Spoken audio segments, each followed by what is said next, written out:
afternoon, everyone, and thank you so much for joining us for our webinar today on what to expect from the Sheinbaum Sexenio. My name is Abel Delgado. I am the Digital Marketing Director for America's Market Intelligence, and I'm going to be serving as the moderator for today's webinar. So to give you an idea of what to expect, we're just going to basically have a presentation on the different aspects with the panel discussion, and then at the end of the webinar is when we'll take questions. But you can ask a question whenever you want.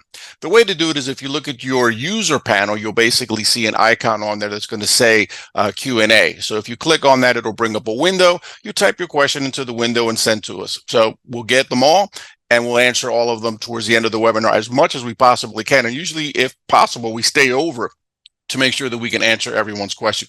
So you can ask that question whenever it occurs to you at any point in time in the webinar, at the end, middle, beginning, it doesn't really matter. Now, one question that we always get when we do our webinars is, are the materials going to be available? So I want to answer that one now up front. Absolutely. What we usually do is edit the webinar video and put that together along with the presentation slides, and we send that to all of the registrants for the webinar. So you can expect that probably on Monday. I think it'll take us a couple of days to get everything ironed out and edited, but that's when you should get it. So absolutely, you'll be able to get those materials. All right, so let's move on and talk a little bit further here. This is our panel here. So I'm over there on the left, but the other speakers that are going to be addressing the concerns that everyone must have about the Sheinbaum Sexenio are going to include Arthur Deacon, who heads our energy practice here at America's Market Intelligence. He basically looks at research concerns and questions in market intelligence for the energy sector in Mexico and all over Latin America as well. Then we have John Price, who is the managing director of AMI. He actually founded AMI in Mexico over 30 years ago and has been conducting market intelligence in the region ever since and oversees all of our operations and our different practices because we specialize in a variety of areas when it comes to market intelligence and market research. And then, of course, we have the esteemed Roberto Salinas Leon joining us. He is an expert in Mexican politics and especially its impact on the economy, and he's the principal, of course, of the Mexico Business Forum. So they're going to be really digging into a lot of the concerns that people are going to have about the Sheinbaum Sexenio and what we can possibly expect. All right, this brings us to our poll question. If you give me a second, I'm going to launch a poll. We want to ask you what you think about this issue. So you're going to see a screen come up now, and when that screen comes up and I launch it, you basically then can select the response, and we hope that you can participate. So the focus here is basically to understand how you interpret these results of the Mexico election, what you think. And so we have a bunch of different options. You take a look there. I don't want to bias your response. You just pick sort of whatever you think is best, and we'll run those down and then go over some of the results.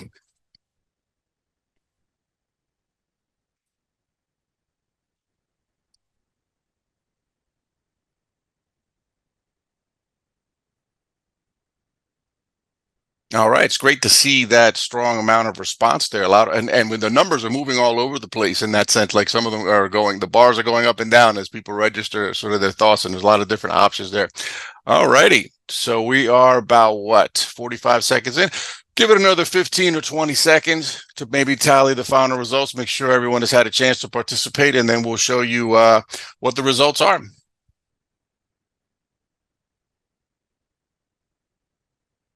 All right, I think everyone has said what they were going to say, for the most part. Let's take a look at those results here. Let me put those up on screen for you. Now, it looks here that the Morena party's bad policymaking will continue under Sheinbaum. That seems to be the most popular result, and that she is his protege and will remain under his thumb. Let's see here. Then what do we have as the second response? So, okay, 19% are a little bit more optimistic, thinking the Sheinbaum will make a competent president. And then we have another 15% saying they're optimistic about her presidency, but of course worried about AMLO's last month in power and what could possibly happen there. And then we have the lesser options. So here, the lesser options would include 6% saying that a strong electoral mandate in the hands of Mexico's first female president will lead to less corruption.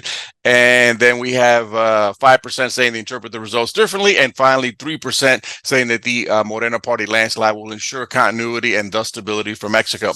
All righty, so let's stop sharing those results. I think we've gone over those. And now I'm going to turn the floor over to John Price, who's going to lead us off in this discussion of what to expect from the Sheinbaum Sexenio. John.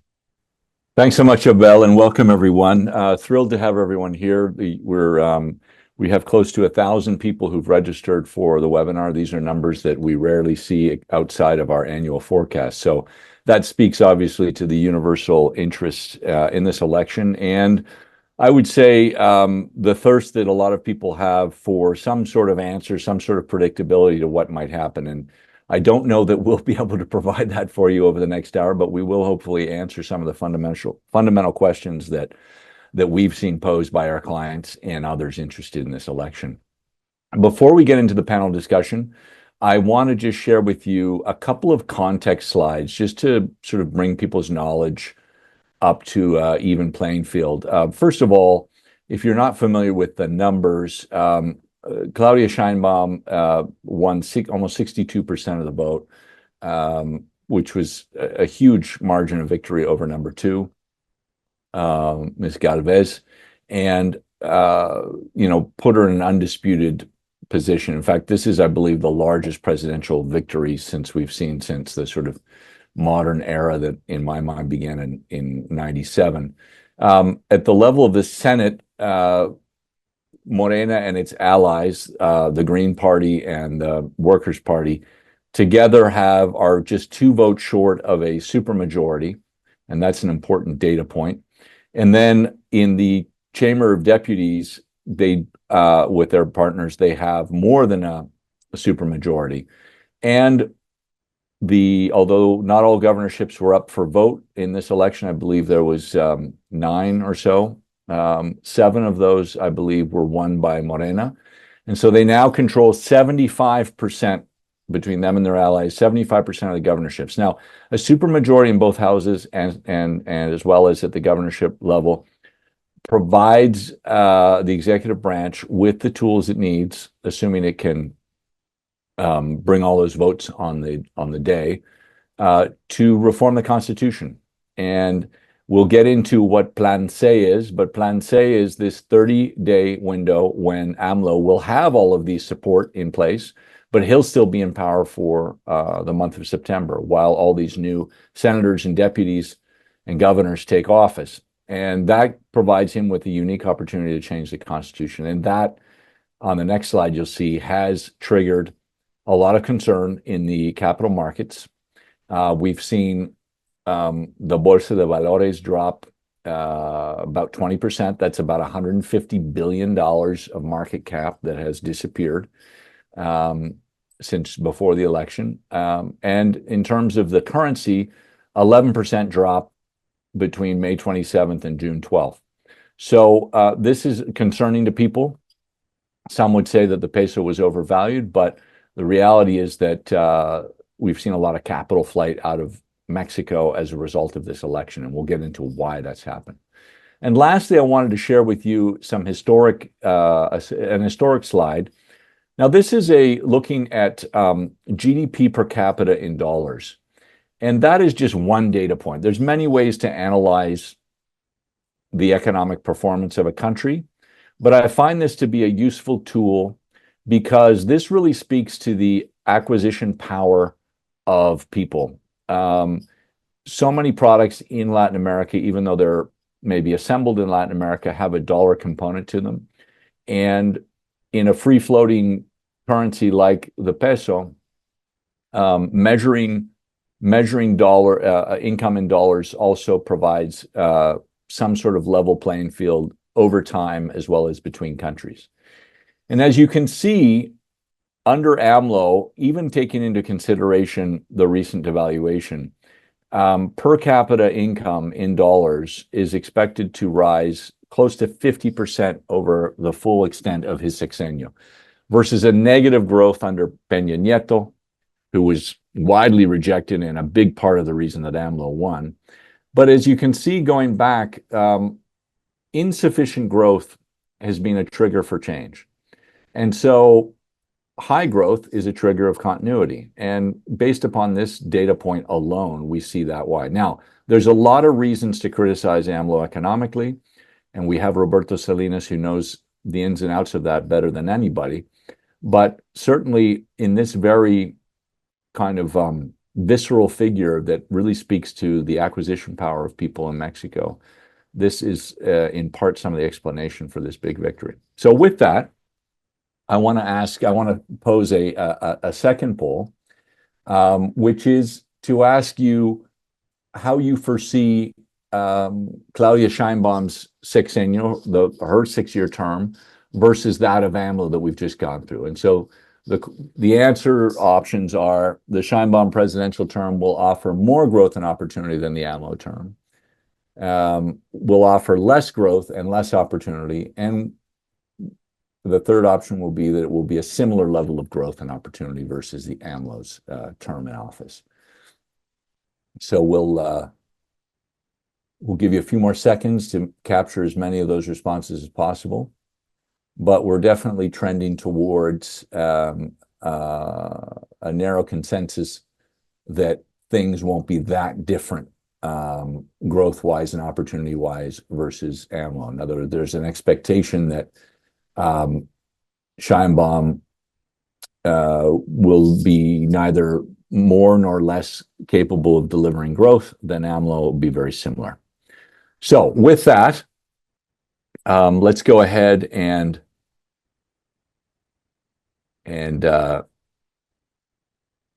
ask our panelists to turn on their cameras and their microphones, and we will go ahead and begin our questions. And I want to start with you, Roberto. First of all, thank you so much for joining. Roberto, I've had the pleasure of knowing you now for many, many years, and just being a big fan of your analysis over the years, your ability to foresee things, which is a huge asset in market as volatile as Latin America. But these are truly interesting times, and I think a real departure from what we've seen in recent years, starting with the fact that, you know, in my mind, Mexico really entered a period of pluralistic democracy with the midterm elections of 1997 when Cedillo and the PRI lost control of Congress. And we haven't seen this kind of a lopsided victory since before that era. So what do you attribute this big political victory to? What are the factors that you foresee?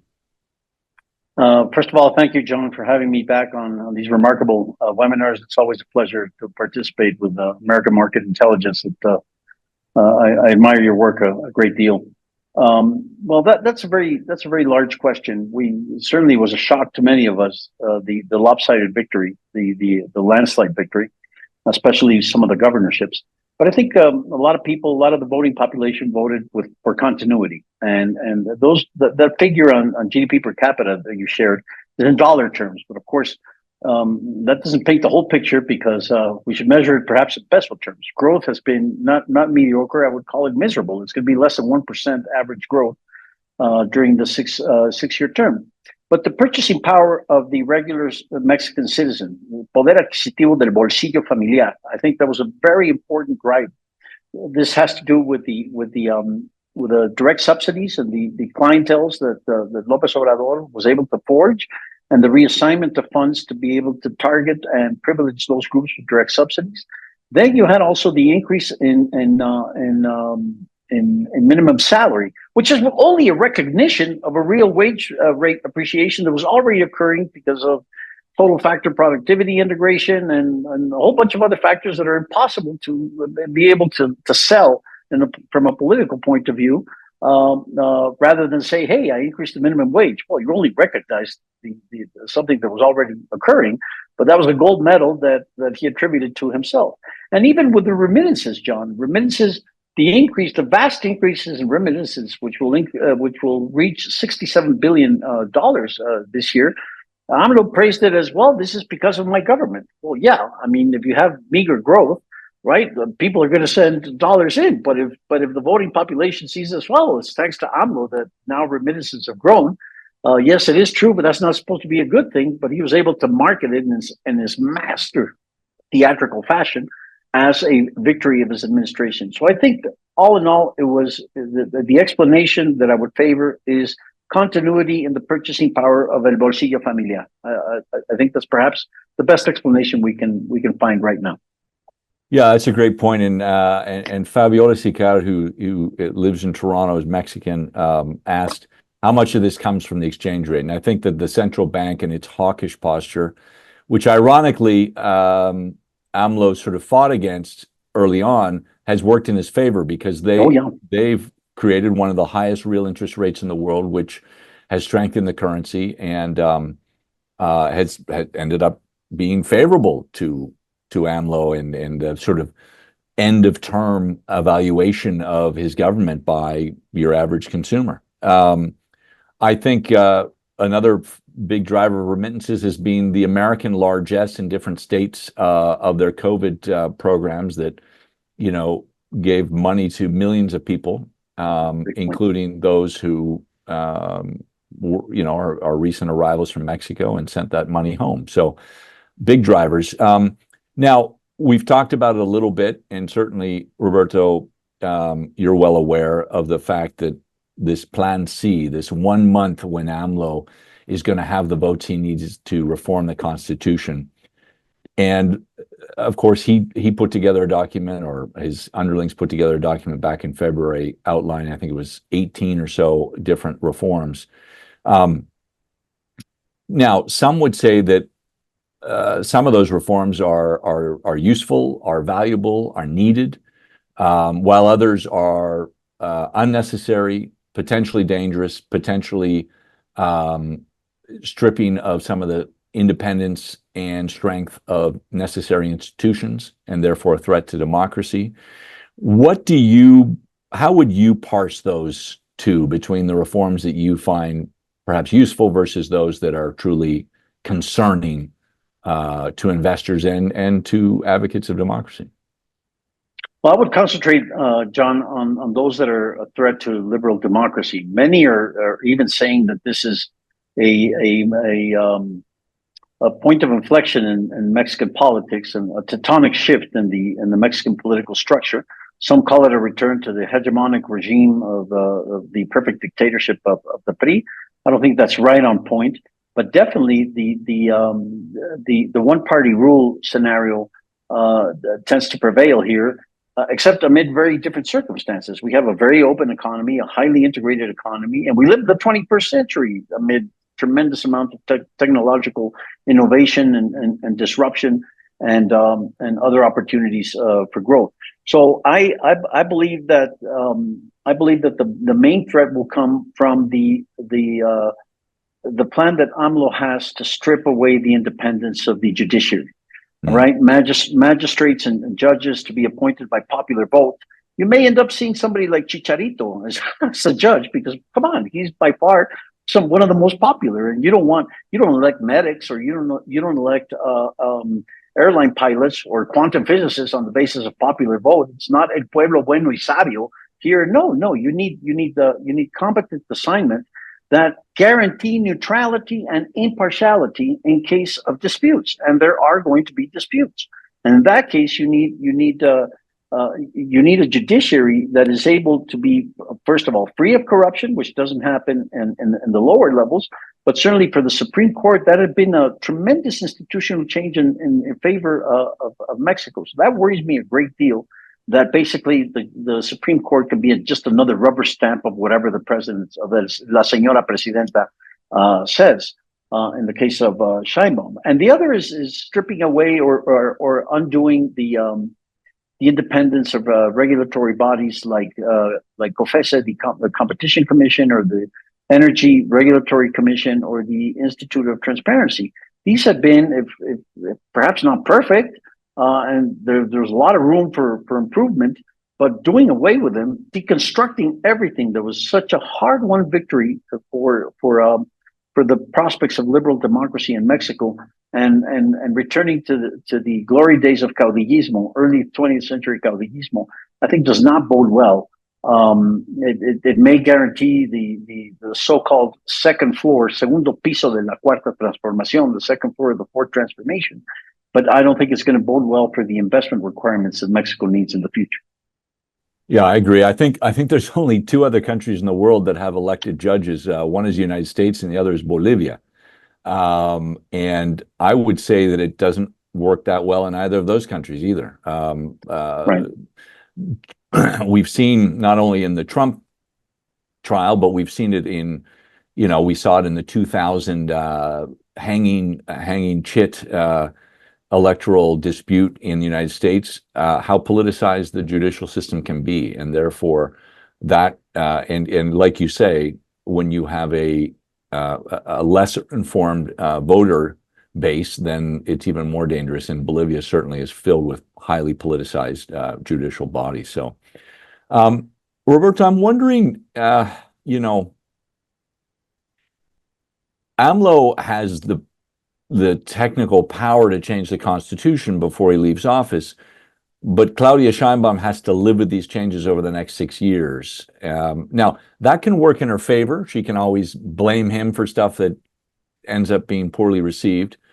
But I'm wondering if between now and September, when things have to be put in place to make these votes work, if there's not going to be, and it may be very private, although these things are tough to keep a lid on, if there won't be a difference of opinion, difference of point of view between Claudia Sheinbaum and AMLO, and if this could cause disruption or division within the party and how that might play out. What do you know about what's going on at that level, and whether she is totally aligned with him on these reforms, or if we're going to see a difference of opinion?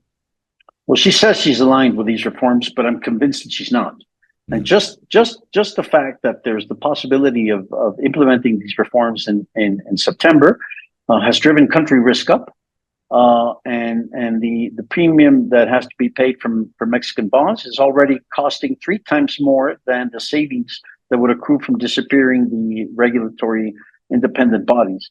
And so this type of caprice or despotism of occurrences that a colleague of mine called the way that the AMLO has behaved, I think this is something that is inconsistent with the cautiously pragmatic stance that I think Claudia Sheinbaum has tried to communicate. Yesterday, there was a very important meeting at the Consejo Coordinador Empresarial, the main business heads that committed $12 billion investments at the very beginning of her administration. That's all very good and well if you know the president, if you're close to the president. But for everybody else who wants to invest in Mexico, I want an independent, impartial, and neutral regulatory body or jurisprudence in order to be able precisely to adjudicate disputes on the basis of the principles of justice and not the basis of the caprices of the moment of the ruler in power. So some of the names that have been fielded in the cabinet point towards that adopting that pragmatic stance. In fact, today there were cabinet appointments. Juan Ramón de la Fuente will be Minister of Foreign Relations. Marcelo Ebrard was a great appointment in the Ministry of the Economy. There's a lot of talk about Altagracia Moreno, who I have a very high respect for her vision, and she knows what the great opportunities that nearshoring affords to Mexico. So I think at one point, I would refer to the editorial that The Economist published immediately after the June 2nd elections, where Claudia is going to have to do a U-turn from her predecessor if she wants to be successful and somehow negotiate a way out of reforms that right now seem suicidal. Yeah, no, great point. And I certainly, if she continues to appoint these very experienced, I think, technocrat, not so political people in her cabinet, that will be a good sign. But they're going to have a tough time swallowing some of these reforms as well. So whether she can keep that cabinet going forward is going to be interesting. I want to bring in my colleague, Arthur Deacon, who runs our energy practice. Arthur, you know, one of the areas of real division of vision between Claudia Sheinbaum and AMLO is energy specifically. And AMLO's energy policy not only went against the spirit and letter of the Peña Nieto energy reform, which I remind us all that he legislated by reforming the Constitution. It took him about 2 years to line up those votes. But also is now some of the actions by AMLO in the energy sector and his interventions are now being contested legally by several international energy investors. I believe the Mexican courts also showed that they were not kosher, some of those actions by the AMLO administration. And the American companies that are upset, they've had their projects canceled, their investments squashed. They come from traditionally Republican voting states, whether it's Texas, Oklahoma, et cetera. And they may find themselves backed by a Washington run by the Republicans that is very supportive of them. And if that's the case, where and why do you see a continuation of energy policy by Sheinbaum versus AMLO? And where do you see her shifting energy policy vis-a-vis AMLO going forward? Yeah, thank you, John, for having me here. So I think in terms of continuation, the propping up of Pemex at the expense of shareholders and the country's fiscal reserves is something that is likely to continue happening. I also expect there to be a continued development of LNG projects using natural gas coming from Texas, which is one of the cheapest gas sources in the world. For the people following the U.S. energy sector, there's been a moratorium on LNG export permits to countries that don't have a free trade agreement with the U.S. So there's a few projects in Mexico that were able to secure those permits before this moratorium happened. So those projects are likely to move fast into operation. I think the CFE, which is a state-owned utility company, will continue to play a big role in gas generation and transmission distribution. I don't expect it to be as involved in renewables. That's going to be more of a private sector. The independent power producers are going to play a bigger role in that. I hope that there's a reduction in the permitting bottlenecks. Right now, it takes around 5 to 7 years for projects to go from development into operation. And, I think that the CRE, which is the Regulatory Energy Commission, they could accelerate this permitting process by at least a couple years by reducing some of the requirements that private developers need to fulfill. So I think there's a great opportunity in terms of private investment in renewables. I think there's a great opportunity in terms of biofuels. There's not a biofuel law right now in Mexico, but there's a lot of potential because of all the feedstock that Mexico has and the overall agricultural sector. I think there's also a great opportunity in terms of distributed generation, which is small scale solar. Right now, there's a threshold that distributed generation projects can only be up to 0.5 megawatts. And there's an opportunity to increase that to at least 1 megawatts or maybe even more, 5 megawatts, which we see in Brazil. And that would be really good for businesses, especially commercial and industrial companies that can't access clean power for whatever reason. If they're able to install these types of projects, they'll be able to access affordable and clean electricity in a pretty short time horizon. So I think that's the differentiation, the distributed generation, the biofuel law, and greater acceptance of private investments in renewables.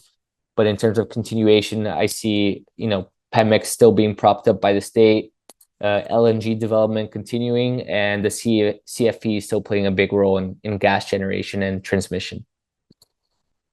I appreciate that. Now, you've seen, and clients that you've talked with over the last several years have gone from mildly bullish, particularly renewable in Mexico. Certainly the energy reform passed by the Peña Nieto administration opened up some concrete opportunities, to very skeptical about Mexico. And now, of course, like you say, Sheinbaum has repeatedly voiced her interest in green energy, but they're now in a defensive position. They've now got to go back to their boards. They've got to go back to senior management and say, all right, we're interested in Mexico again. So what are they going to be looking for during this opportunity to reform the Constitution? And any other decisions or policy calls that are going to happen early in the administration, energy being such a strategic sector for Mexico, this being such a tenuous time with the Americans and the American energy sector and their misgivings with Mexico. What is the industry going to be looking for that's either going to tell them just remain waiting for Mexico, or okay, now we can start moving on Mexico? Yeah, I mean, that's a complex question. As you know, we recently helped an European renewable developer determine where and how to develop a utility scale solar plant in Mexico. So we crafted a strategy from start to finish for them, deciding where they should place their project, the size, who to partner with, et cetera, et cetera. And they decided to hold out until AMLO was gone. And lots of similar energy companies did the same, just a wait and see approach. They either left the country in its entirety or sat on the bench waiting for this administration to end. I mentioned some of the decisions that could be made to help the energy sector move forward: the biofuel law, distributed generation, increasing thresholds, increased, private sector guarantees for renewables. But what could keep them away, in my opinion, is any type of reversal to the 2013 energy reform passed by Peña Nieto, and any type of resemblance of AMLO's policies towards private IPPs, right, towards independent power producers. I think those policies were extremely, harmful for energy companies, especially the private companies, and any type of resemblance to those policies is definitely gonna make companies shy away from Mexico. I even wrote an article recently about AMLO potentially reversing this 2013 energy reform during this period of congressional supermajority that you mentioned in the beginning of the presentation. I don't think that's likely to happen. It seems like he's focusing on other priorities, the judicial reform that Roberto mentioned and other things. But one of the constitutional reforms proposed in the Plan C is actually the dismantling of the CRE, which is a regulatory energy agency. And the CRE wasn't great during AMLO. It was very slow, was super bureaucratic and very politicized, but it was still an important checks and balances for the CFE, for the state-owned utility company, to keep them honest, to keep them under control. So I think any type of dismantling of this regulatory energy agency, which is part of this Plan C, part of these constitutional reforms, would be a very bad sign for investors. So we have to wait to see what happens, but those are the kind of things that I would be on the lookout for. That's great. Mexico, when people talk about Mexico the last couple of years, they've talked about nearshoring. And one of the most important factors of determining whether a site selection is optimal is the availability of energy. And I'd like you to explain how political interference by AMLO in the power sector particularly has impacted the flow of nearshoring investment, if it has in fact impacted. And is this a problem, and is it a problem that can be fixed relatively quickly? Why or why not? You're on mute, Arthur.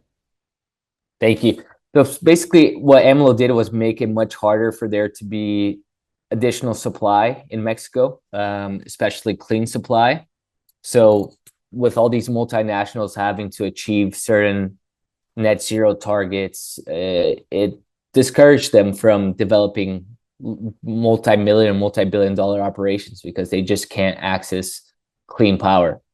And there's no quick fix in terms of providing more power and providing more clean power. What Mexico needs in the immediate term is more supply and more clean power supply, ideally. A quick fix, like I mentioned, is to increase that distributed generation threshold because it allows commercial and industrial companies to set up their own self-supply. It allows them to power their own facilities with clean power without requiring a generation permit, without having to invest, millions of dollars in buying power purchasing agreements. But in the long term, what Mexico needs is, grid expansion, improvement in the stability of the grid, capacity of the grid, and that requires incentives to encourage battery storage in areas that have excess renewable supply. Renewable auctions as well. It's something that hasn't happened, I think, since 2017 in Mexico. If you have renewable auctions backed by the government with land allocated and backed by either CFE or the federal government, that provides a certain level of investor certainty, and encourages private power developers to come in and actually invest money in the country. So those are the things I'm looking at long term, but in the near term, there's no real quick fix. It's really just increasing supply and preferably increasing clean power supply. Fair enough. Fair enough. I hope there's sufficient pressure to allow that solar energy, in particular, industry to flourish in Mexico, which has great, conditions for it. I'm going to ask Abel if you wouldn't mind putting back the slide share for a minute, and I'm going to walk us through just a brief commercial of who we are. I think most of you know who we are, but I think there's some probably new faces in our audience, and we'd like to just let you know who we are and what we do. So on the next slide, very quickly, AMI is the continuation of a group of consultants that started in Mexico 32 years ago, who then built out offices across the Americas. And today, AMI has full-time staff in about 7 different locations across Latin America, including Miami. I put on that list geographically. And then we also have subcontractors in just about every nook and cranny of the region that you can imagine. We've spent 30 years studying the market, and we help companies really make market-facing decisions. Do I enter a market? Do I launch a product? Where do I allocate my marketing budget? Should I partner with this company versus that company? How do I keep up with my competition? How do I defend myself against competition? These are the kinds of market-facing decisions that our intelligence helps companies, inform companies, and make those decisions. Let's move on quickly. Some of the people who we've had the pleasure of working with over the last several years include well-recognized brands in a number of industries. We are very strong in sectors like energy, mining, healthcare, logistics, industrial products, and most especially in payments and banking. So that's reflective of these companies here as well. And I want to point out the next poll question before we get back into our discussion. And that's related to really, if you agree that where we are with such an important election that could reshape some of the regulatory frameworks in Mexico that impacts investors, both financial and specifically strategic investors. How do you feel about that? And how might we support you? I want to point out in the chat mode, I believe Abel has published the email address to which you can write to us, info@americasmi.com. If you have any specific questions, we're going to do our best to answer the questions, and they're piling up that you've posed today in the webinar. But if you have specific queries, specific concerns, you want to talk to us, we're happy to do a free consultation, a 30-minute call with you just to get the ball rolling and understand what it is that's bothering you and see if we can provide you with some help there. So please take a second to answer this poll if it's relevant to you. And that will also give us an idea of who wants to follow up and have a conversation with us. So we appreciate your sharing this with us. It is confidential. I'm not going to read out the results, but just gives us an idea of what kind of assistance might be needed by companies who operate in Mexico today and are concerned about how to re-strategize, how to pivot, and how to reposition themselves in the marketplace going forward. So thank you for your responses there. And let's continue with the questions. Roberto, if I could ask you the following question. much of what drives capital flows in Mexico is determined by the mindset of international investors, including large institutional funds that hold a lot of Mexican bonds. But what is the mindset of Mexico's grupos industriales? That is, they're still often family owned and controlled industrial groups that are responsible for so much of Mexico's internal investment. They have been critical of AMLO. You're aware of that. I'm aware of that. Although some, like Carlos Slim, seem to do well regardless of who's in charge in Mexico. But which of the Plan C constitutional reforms, beyond the one that we already discussed, which of course judicial reform, worries this group, this elite group in Mexico who are responsible for so much of Mexico's internal investment? And what do these people foresee of the Sheinbaum administration?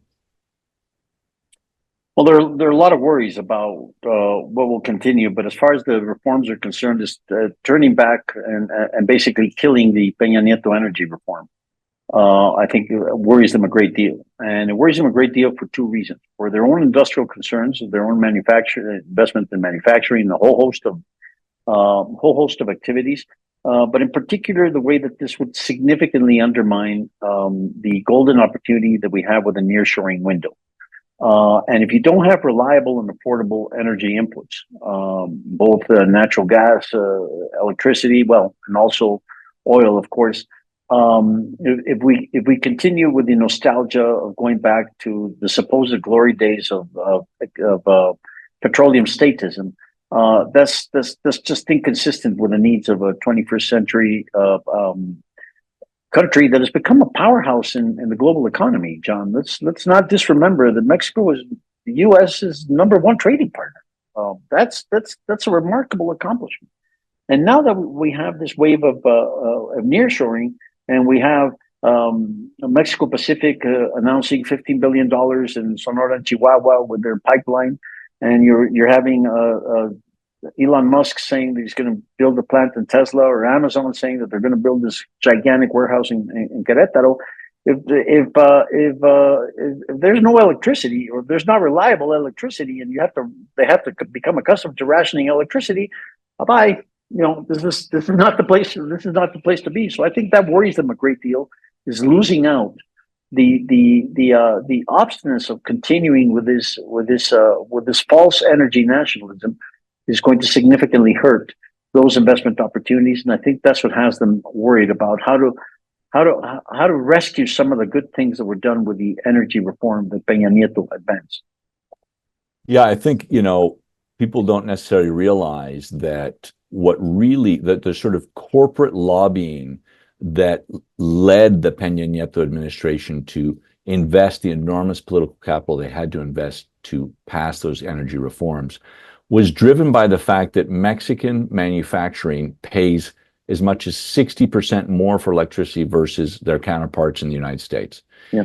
And, that's a good reason why Mexico, for example, has been dominant and has been very competitive at attracting first-tier auto parts manufacturers, which mostly rely upon labor, but second-tier manufacturing, which is mostly things like producing aluminum and sheet metal, et cetera, is very energy focused, and a big part of its cost structure is energy.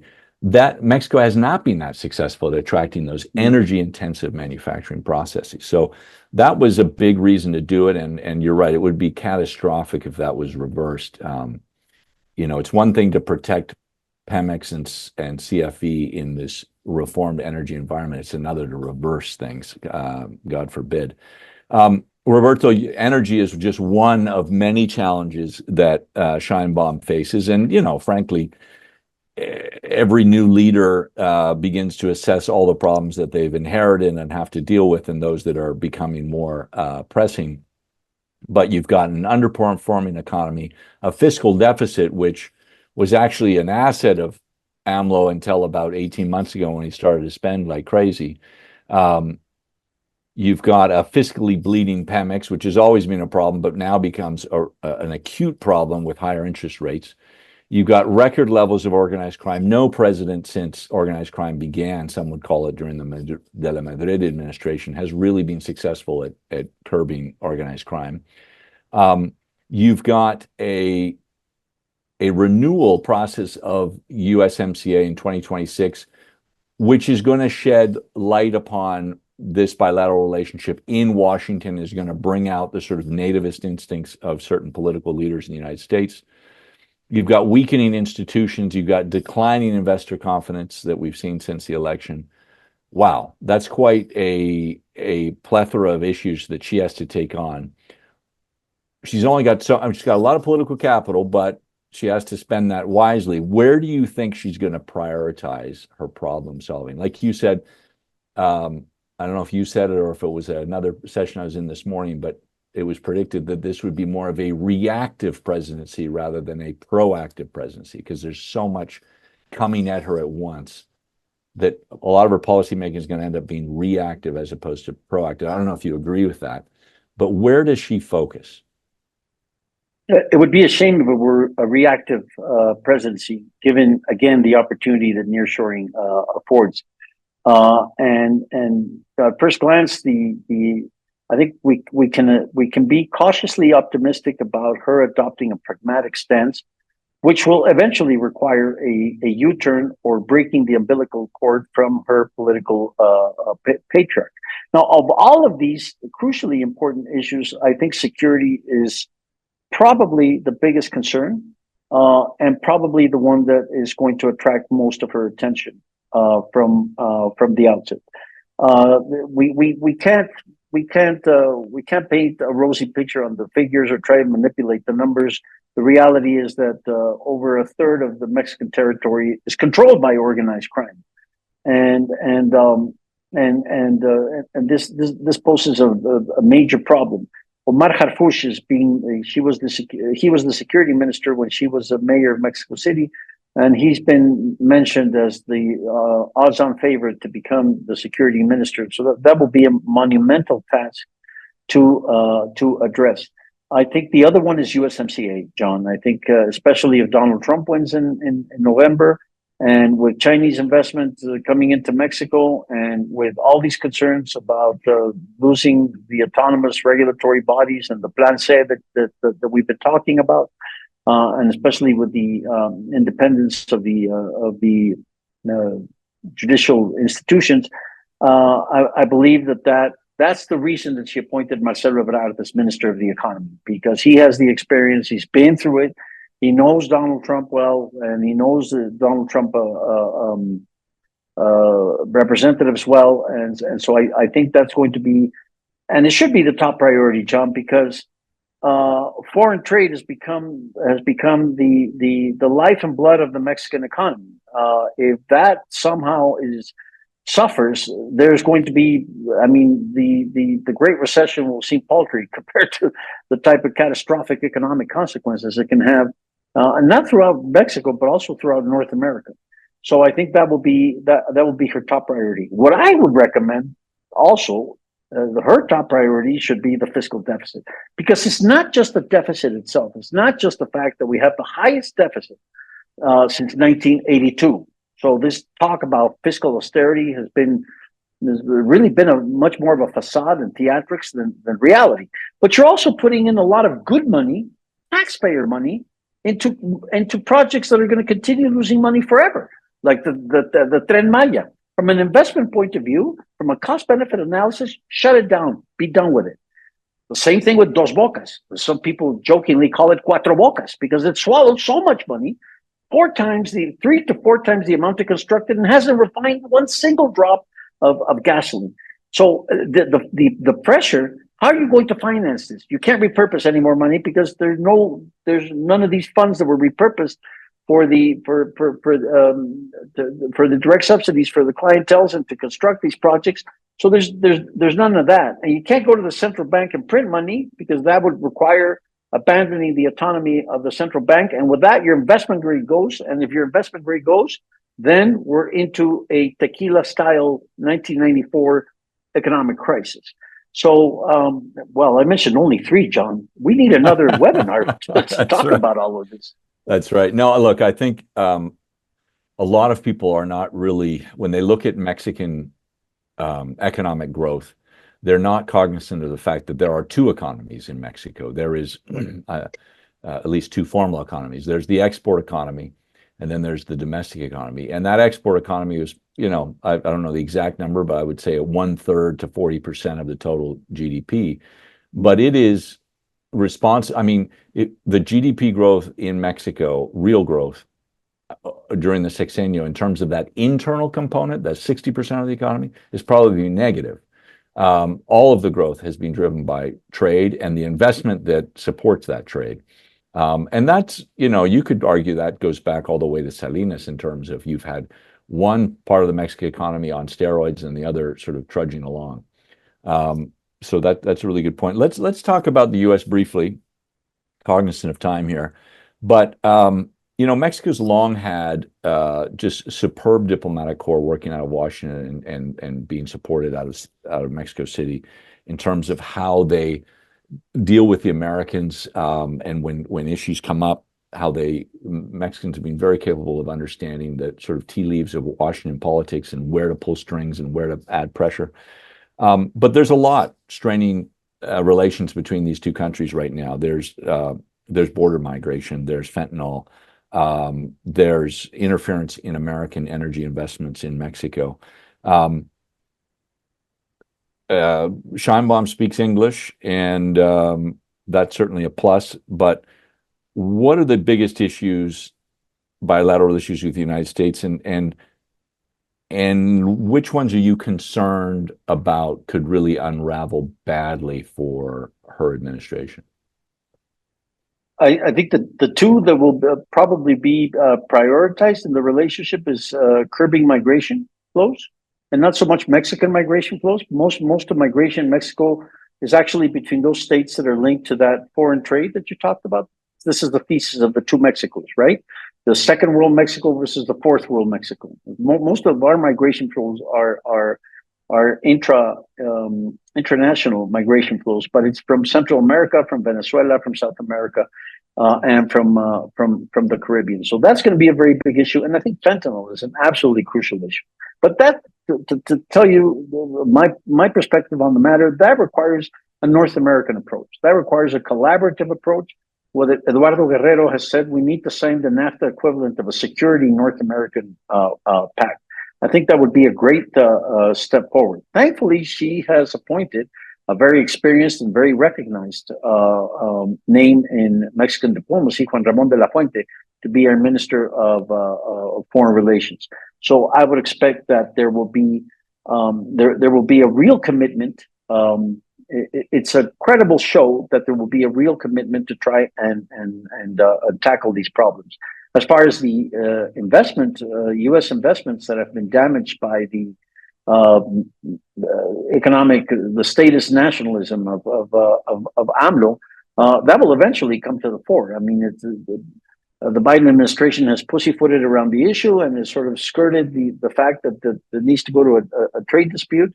But I don't believe that will happen once USMCA comes into revision. Migration and fentanyl would be certainly top priorities, and anything that organized crime does to that threatens U.S. national security issues, that will also come into the forefront. Thank you for that. Abel, if you could put up, I think, the final slide, and we're going to start addressing some of the very, very good questions that have been put forward, and there's a good deal of them. But one of the themes that's coming through in some of these initial questions that I'm reading, Roberto, is the AMLO administration not only has been criticized for some of its ideology, but really also criticized, although a lot of people are thankful, that his ability to actually implement the changes that he promised has been, I would say, held back by either the lack of manpower, the lack of proper appointments, or the incompetence and lack of experience of these people. Sheinbaum, I think, is seen as a little bit more of a technocrat. So let's talk about, beyond ideology and policy making, actual execution of government and putting the right people in place, the right incentives in place, the right management tools in place. How do you see her administration different from AMLO from that point of view?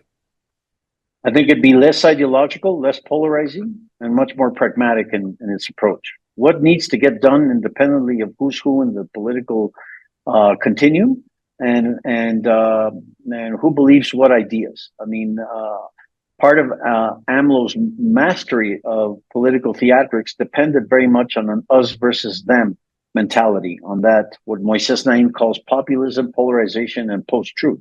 So, AMLO will go out and say, we're going to be a better health system than Denmark. He has 38 days to reach that. He's not going to do it. We know that it's an absolute disaster what has occurred in Mexico's health system or in education. And if you look at the appointments that are being mentioned by Claudia Sheinbaum, it's not a little bit more technocratic. It's actually highly competent and regarded people in those areas. That's not a guarantee that it's going to happen, but it does lend a hope that a door will be open to try and reconstruct some of that deconstruction that took place during the AMLO administration. I think the more interesting question is, how will the U-turn be managed? How will it be administered in a fashion that does not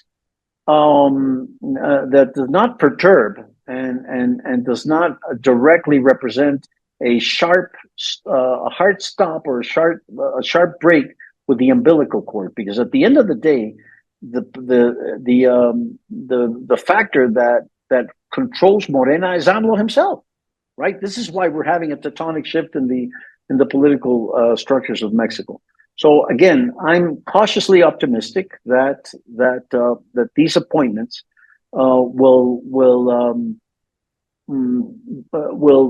initiate a new, more inclusive, more pragmatic, less polarizing, less us versus them approach to political economy in Mexico.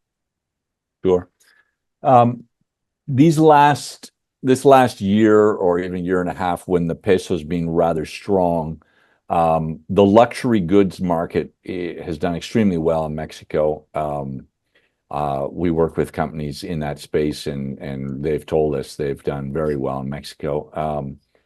So there's a lot of people interested in understanding the direction of the peso, and I realize this has always been a sort of cottage industry in Mexico and a fascination. But the peso has lost around 10% of its value since the election. Some would say that's a necessary adjustment. Others would say that's just the beginning. What's your sense on the future of the peso from now through, say, September, and then once the government's actually established, cabinet's fully named, and we begin to see a little bit more separation as AMLO removes himself from at least the scene, the immediate scene? Right. Well, there are many scenarios, and exchange rate predictions is one of my favorite topics. I'll give you my prediction at the end. But my sense really depends. I have two senses. If the Plan C goes through practically untouched and unnamed, I think the exchange rate is going to go north. Some of the futures contracts, which is not an indication of how the peso is going to behave, but are already being closed at north of 21 pesos to the dollar. And some exporters may be very happy, but some importers are going to be unhappy. The main driver of currency appreciation has not been the moral economy, la economía moral de AMLO. It's been the exchange rate differential, but the peso itself has become such a deep currency in foreign markets, right? It only rivaled by the yuan. You have a very sophisticated futures market. It's become a very successful currency. When you bet on Latin America, the currency that you choose is the peso. Over 70% of peso dollar transactions occur outside of Mexico. So I think it's been that exchange rate differential between the CETES and treasuries that has been the main driver. Right now, it more or less stabilized at around 1850, 1840. And some people claim that it's still overvalued at that amount. Whether it's overvalued or undervalued, hey, we live in a floating exchange rate, John, and a floating exchange rate is a mirror of investor sentiment, right? So if investor sentiment doesn't like that Plan C, that they're probably that means that the exchange rate is probably going to go north. If investor sentiment construes Claudia as a more pragmatic, more cost-benefit analysis, more technocratic approach, I think we could see another wave of currency appreciation. And now I'll give you my prediction. My prediction is that the peso is going to go up or down, and that's all I can say. Excellent. Any thoughts on the central bank and what their thinking is? Like, how are they doing in their fight in inflation? Is there latitude to bring down rates additionally? That real interest rate obviously it bears a cost to Mexican industry. Oh, the central bank is still 25-30% shy of what its target should be. And the central bank independence reform has proven precisely in these past 3 years, after Alejandro Diaz de Leon left and Victoria Rodriguez assumed assumed the governorship with the 4 deputy governors that are currently in place. A lot of accusations were made. Hey, well, these are not experienced people. They don't come from the central bank. They have no central banking tradition. Victoria Rodriguez herself, she's a very good accountant, but what does that mean that she knows anything about monetary policy? Well, this shows that the central bank regime is a rule-based regime. It's not a person-based regime. And maybe it suffered when Agustin Castes was there because he's such a dominant personality, not just because he's big, but he's such a dominant force in monetary opinions throughout the world, that it was becoming too centralized in the personality and less on the institution itself. So one very good thing, kudos to AMLO that he didn't touch that. He was smart enough not to touch that and not to do away with the independence of the central bank. I've got to think that the Sheinbaum is thinking precisely the same thing. Rogelio Ramirez de la O is going to be is going to continue at the head of the Ministry of Finance. And the anchor of low inflation is going to continue to be there. My bet is that rates are not going to go down until the Fed begins a cycle of cutting rates. And until then, the fight against inflation, it's right now 4.5%. And that may seem, hey, that's not so bad. Well, but it is. It is. We have to go back to that 3% plus or minus target that constitutes the heart of the contract that the central bank has with a Mexican citizen. At the end of the day, that's the way it has been construed and should continue to be construed. Fair enough. We have some interesting questions around sort of the transition and this notion that Sheinbaum might not align perfectly with AMLO on reforms, et cetera. So one question is, won't the consulta popular they have initiated concerning judicial reform, to which she was, I guess, a vocal advocate of, will that not tie her hands depending upon how that consulta popular comes out? And do you think that consulta popular, which I think consulta popular is misleading, I think it's more of a consulta amongst experts in the judicial field, is it not? No. And it's not. Okay, so it's no. It's a consulta popular. It's a plebiscite. It's a plebiscite. Right. Is this the result she was talking about just on, I think, 2 days ago in a press conference where she said that 80% of Mexicans supported judicial reform? Yeah, but 80% of Mexicans support it because AMLO supports it. Right. Not because they know what they're talking about. And because they think judiciary is corrupt and therefore we need to reform it. Yeah, understood. What about the revocación de mandato?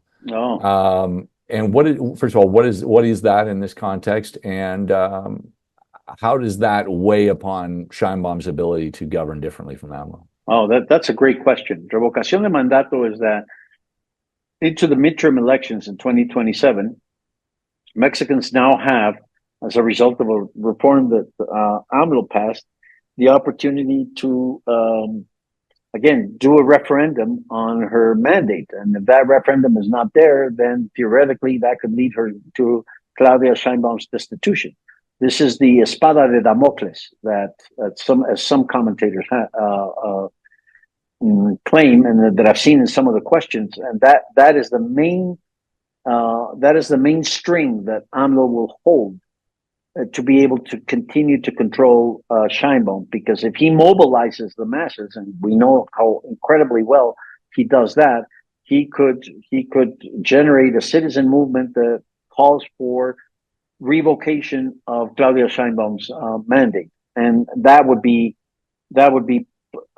a source of tremendous political instability and instability throughout Mexico. The best thing that could be done is that if Claudia Sheinbaum was successful in her first years and as president, then let's revocar la revocación de mandato and do away with this ridiculous idea. I mean, this was AMLO's plan at the beginning. So who would you prefer? Would you prefer to revocación de mandato for Sheinbaum, and who would you like as president instead of? Well, many people would probably choose AMLO himself. So it adds an enormous amount of uncertainty to the prospects of political stability in Mexico. Yeah, that is a worrisome new wrinkle to the political dynamics in Mexico. You know, the Sexenio has been the bedrock of stability, and this really throws a monkey in that wrench. There, what about her ability? You know, like you said, I think at heart she's a modernist. She's a technocrat. She wants to build a strong, an equitable Mexico, but also a strong Mexico, a competitive Mexico. How do you see she's going to contend with the radical elements within the Morena on the contentious issues like energy, you know, modernization, state control versus private sector? You know, Mexico is very much a capitalist country, but it still has elements of state intervention. It still has huge state interest in the energy sector. And these are like the last things that some of the radicals in Morena cling to. How does she balance that? Can she keep those people at bay? No, No. I don't think she can. I think a U-turn will require will require basically silencing or getting rid of that radical element. You know, Arthur was talking about prospects and possibilities of let's say some form of private participation in electricity and energy. That's not going to happen. The hardcore ideologues of Morena, they don't care. They're the ones that instrumented La Nueva Escuela Mexicana, which is the worst educational experiment that I've ever seen in my life anywhere. Where they don't care about the facts, whether, you know, Jupiter comes first and Saturn comes afterwards. They made basic mathematical and astronomical and other kinds of mistakes, grammatical mistakes in the textbooks for children. But it was important to push for Marxist ideology, and Marxist ideology based probably on the Wikipedia entry of Marx, not on actually a proper scholarly reading of Marxist teachings, which you know, in a classical liberal education format, you need to read everything, right? But this is pushing ideology down your throat. Those radicals are inconsistent with a pragmatic technocratic Sheinbaum. Fair enough. Fair enough. Question from Juan Gallardo for you, Arthur. He says that you mentioned that there could be even more public-private partnerships. Can you talk a little bit about that, and what is that window of opportunity? What's driving it? Yeah, I mean, recently, I think 2 days ago, there was news from Carlos Slim looking to partner with Pemex for deep water gas exploration, essentially in the Gulf of Mexico. And I think those are the kind of PPPs that could start happening, is Pemex looking for partners that can front the capital, that don't have any, you know, liquidity issues, that are familiar perhaps with the Mexican environment and are able to take this kind of country risk without having to worry about what's going to happen in terms of politics and change of administration.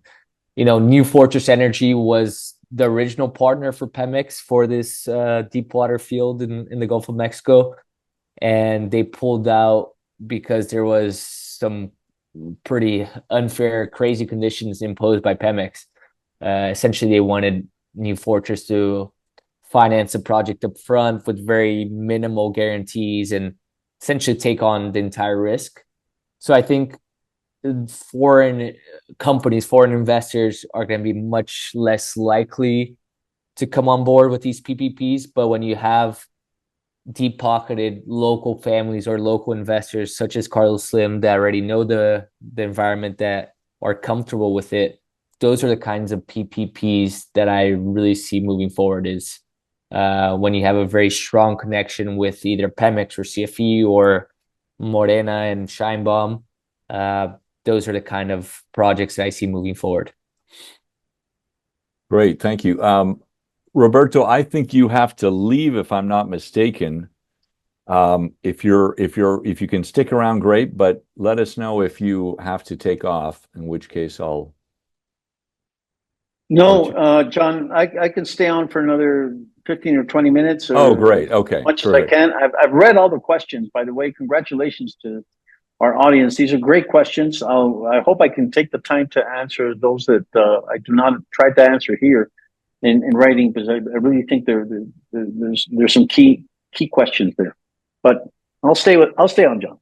Sure. I'll take a shot at the mine. There's some mining questions there, and wondering if there's going to be a continuation of AMLO's policies on mining. That's kind of a tricky question to answer because his policies on mining have changed quite a bit. But generally speaking, one of the industries that have become really disillusioned by Morena has been the mining industry on several fronts. First of all, AMLO early on in his administration basically stole the Fondo Minero, which is a 7.5% royalty that was considered one of the best programs in the world, in that it took out of the profits of mining companies and sent that money directly to municipalities where the mines operated, and was fundamental for pouring that money into really critical things like hospitals, policing, water infrastructure, and other things that really helped ensure that these mining communities were well developed, that they saw some of the benefits of this mining. And he took that money and he siphoned it officially into education, but that money was really used to fund the midterm expansion of Morena, particularly in northern states where traditionally it was weak, and was absolutely fundamental in building a national party. It began as a less than national party, but finished AMLO's term as a national party, and a lot of that was paid for with mining money that was redirected. He began very aggressively against mining, and that was really driven by the ideology of the sort of environmental wing of the party.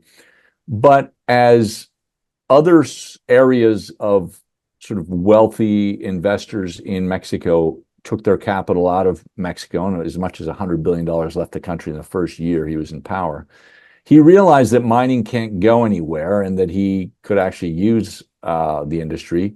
And so he began to soften his stance on mining. I would say some of the more radical initiatives that were being put forward, potentially to put into law, he stopped those from happening.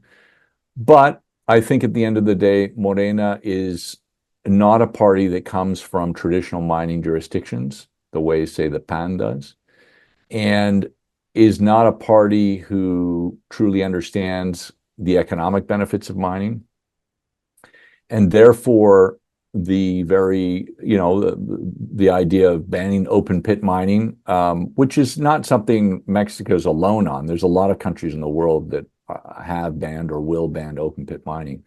But I do believe that Morena will continue to be not supportive of mining. And the other problem that has been an issue under AMLO has been the collusion between the more corrupt mining unions with government, with some of the corrupt elements of government, and also elements of organized crime. And that sort of triangulation of illicit activity is not likely to go away with this government. It doesn't necessarily happen at the national level of politics, but more local.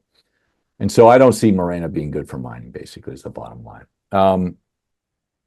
Let's talk about some of these parliamentary sort of constitutional questions that I think, Roberto, you're best positioned to answer. The government is likely to make a few reforms to the constitutional majority. It has one of the ones they have mentioned is the elimination of independent bodies like the CRE. Or actually, I guess this is more for Arthur. You've talked about the CRE being important to the energy sector. And you've talked about them being a sort of a check on power of the CFE. How important are they to things like permitting and transparency? They're very important. They essentially issued the generation permits for solar and wind projects. They're involved in essentially the entire step of the entire process of permitting. So, the CRE was one of the reasons why permitting was so slow during the AMLO administration, and one of the main reasons because there was essentially orders from AMLO and top officials to slow down permitting for private companies. But if Sheinbaum suddenly comes in and tells CRE to start moving things forward, things could start changing. Essentially, CRE is there for an important checks and balances process with the CFE. But if it's used for the wrong reasons, which is to hold up permitting or hold up any type of private development, then of course it can be bad. But the idea behind it is checks and balances, which makes sense. Great. Roberto, we got an interesting question here from Jack Cohen, who asks, will there be a change in focus on the education marketplace? Mexico is far behind the rest of the world as education levels of the populace.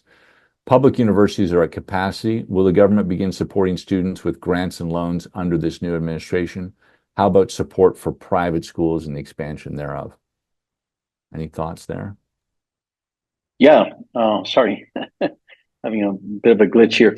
Well, I think that there's a monumental task ahead in reconstructing the education system in Mexico, which was left in absolute shambles under the AMLO administration. And of course, we had COVID, and so we have a human capital gap that is eventually going to come back to haunt us.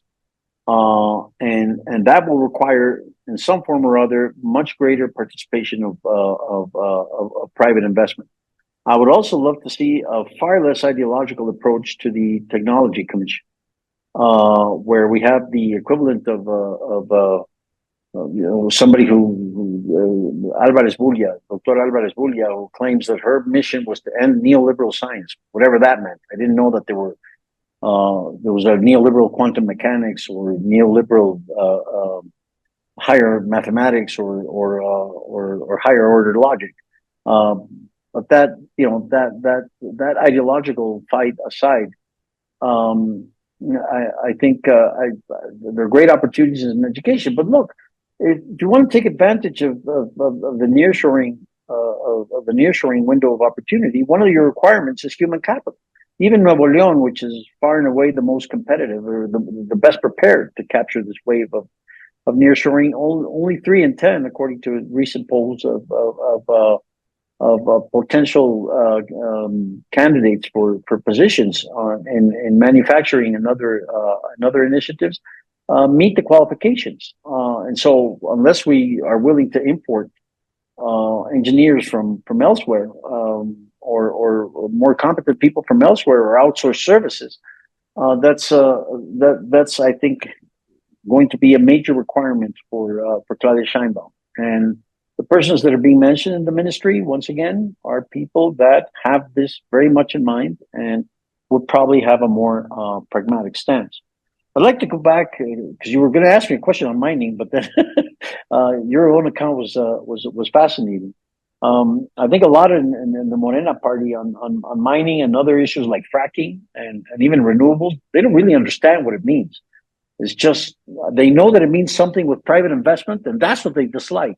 It's private investment crowds out public investment, and this should be public because it's subsoil and le pertenece a la nación, right? And that means that the state should have full control over it. And that's the type of mentality that I think Sheinbaum and her team will need to shy away from. Altagracia Moreno, who's going to be the chief investment advisor, we don't know what cabinet position she will hold. I hope she doesn't hold the cabinet position, and actually is very close and has, she has the ear of Claudia Sheinbaum. But I have a very high respect for her, and she knows about these issues, and she understands the pragmatics and also understands the challenge. And I think it's somebody that, for issues like fracking, mining, renewables, and certainly education, will lend very good advice. Yeah, I agree. I think she's a real asset. She's been an asset during the campaign, and I think hopefully as sort of a chief of staff would be more effective. Somebody who's constantly whispering moderation in her ear would be great.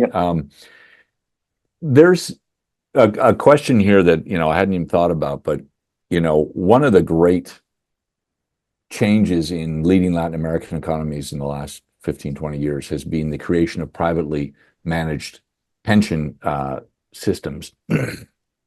Now, we've had them ransacked in Argentina. We've had them slightly taxed in Peru. What is your sense is there any risk to the Afore system in Mexico? Mexico faces a real fiscal issue. Not only have you accumulated all this debt, but they're nursing a Pemex that keeps bleeding cash. They rely upon the energy sector in one form or the other to supply about a third of the tax haul, and that is in an industry in decline as we know it. So are there certain fiscal assets like Afores that could be vulnerable, or are they pretty airtight in their legal protections? No, they're definitely vulnerable, Okay. and especially with the constitutional reforms in play, they could be vulnerable. On the other hand, that would be such a major act of expropriation that I think would send the investor community a very strong signal that this is not a reliable place to invest. Because basically, what you're doing is you're expropriating private property. It's my pension; it's not the government's pension. A lot of everyday Mexicans believe that the Afores, as we call them, these individual pensions, are property of the Afores, of Afore Banamex or Afore Bancomer or Afore Ixe, and so on and so forth. So there has been a lack of communications of the fact that this money is their money. It's not anybody's money. And if we're going to do plebiscites and consultas populares, let's do a consulta popular. Would you rather have that money in your pocket, or would you rather that Sheinbaum use it to finance a financial Titanic like Pemex? And I mean Titanic in the literal sense. This is sinking, and it's going to sink. We don't know when, but it's going to sink. And to continue the fantasy that this is a symbol of national sovereignty, while it's absorbed over $1 billion pesos over the course of the AMLO administration, that's not a symbol of sovereignty. That's just a symbol of foolhardiness, especially from a fiscal and financial point of view. So it's such a large capital market that has developed after over 25 years of this individual pension system that I believe, again, a pragmatic Claudia would certainly not touch it. She might adjust it, she might modify it, she might put her own stamp on it, but she won't go to the heart of what Petro is trying to do in Colombia right now, or what the Kirchners did in Argentina. Right.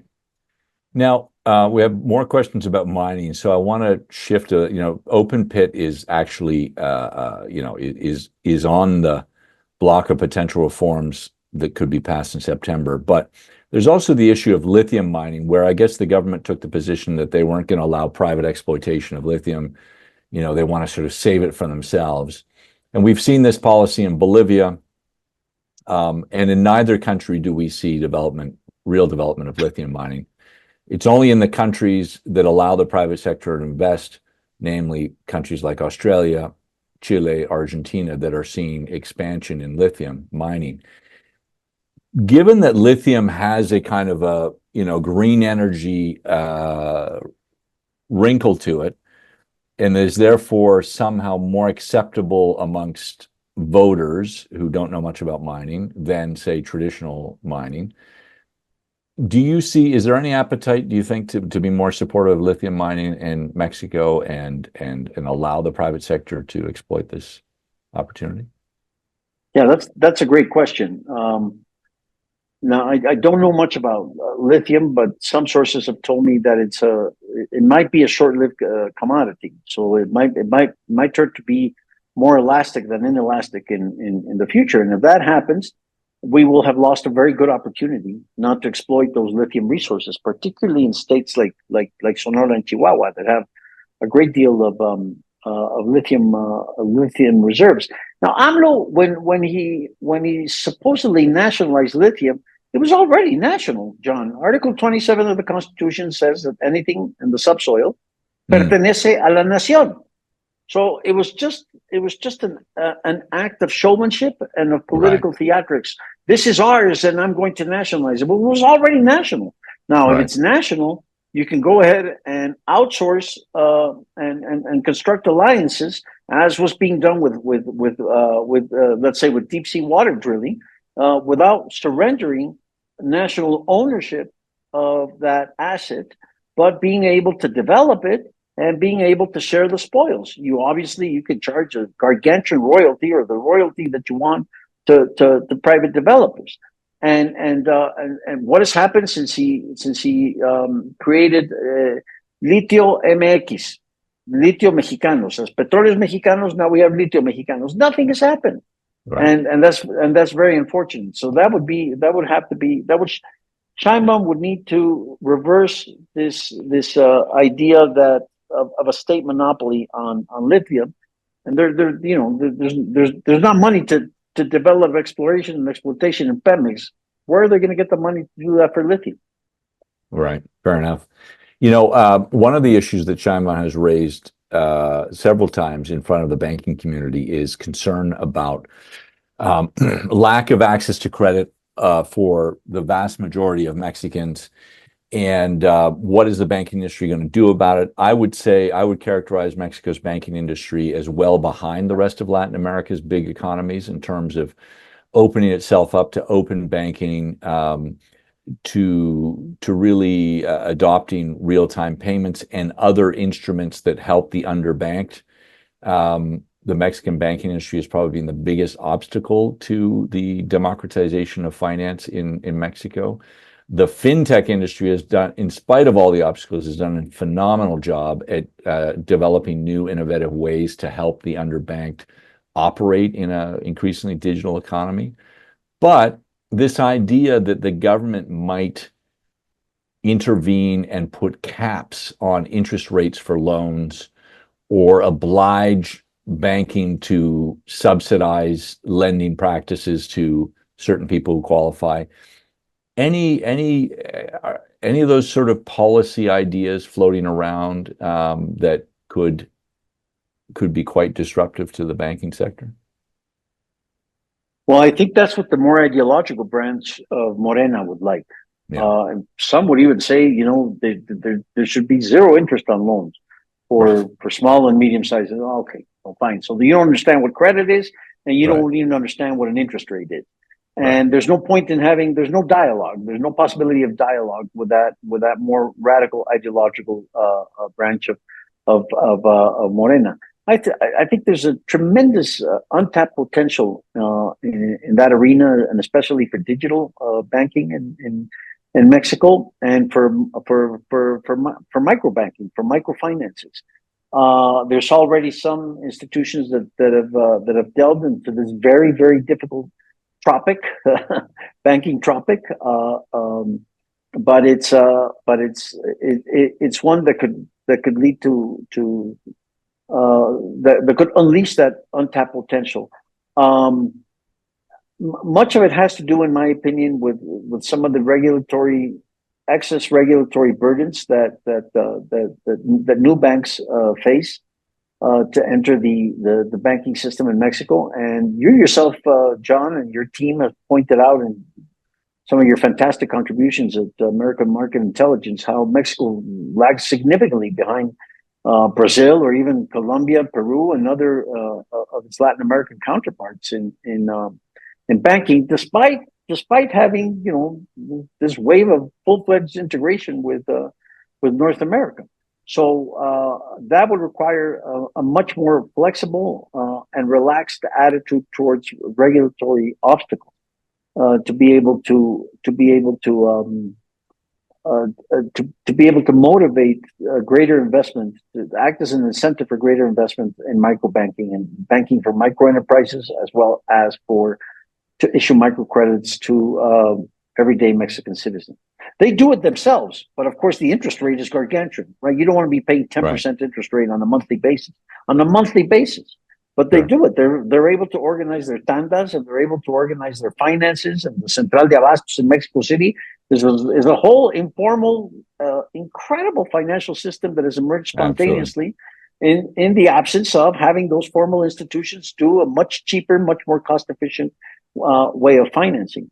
And it's all cash. Yeah, no, it's amazing. I mean, you can get products with warranties, all based upon the trust puts of and calls. handshake. Yeah. Well, and the guarantee is probably your niece, but right. But you have puts and warrants and calls and futures, and it's amazing. It's really an amazing. Well, Bolivia has it too.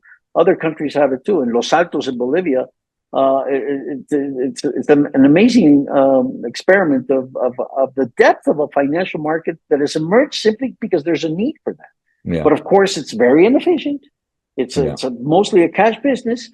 It doesn't have recourse to independent courts in case of disputes, and there's no way to capture an economy of scale. Yeah, no, exactly. I mean, this is the power of real-time payments and programs like Pix in Brazil and SinPay in Costa Rica that are backed by the central bank. Mexico tried it with Cody. It wasn't really properly adopted by the banks. They hid access on their websites to it, and they played along not only in name, not really in spirit. Hopefully the next iteration will be different. But yeah, this has been a conundrum for those who really want to modernize access to finance for the whole population, not just the banked. Roberto, I think most of the remaining questions have either been addressed or they're more sort of comments than questions. So I'm gonna end it here, and I just it's just always a fascinating discussion with you. I really appreciate your ability to intelligently comment on such a wide breadth of issues. The historical perspective you bring, the regional and global perspective you bring, and your ability to prudently forecast things, just phenomenal analytical composure and capability that you bring to these conversations, and just very thankful for our friendship and for your participation in this panel, and just wish you all the best. These are going to be busy times for you, I'm sure. Indeed. And let's just hope that rational thinking controls the day come September. Well, thank you, John, for such kind words. It's always a pleasure to be part of AMI and the great work that you and your colleagues do in Miami and all throughout Latin America. And let's do it again.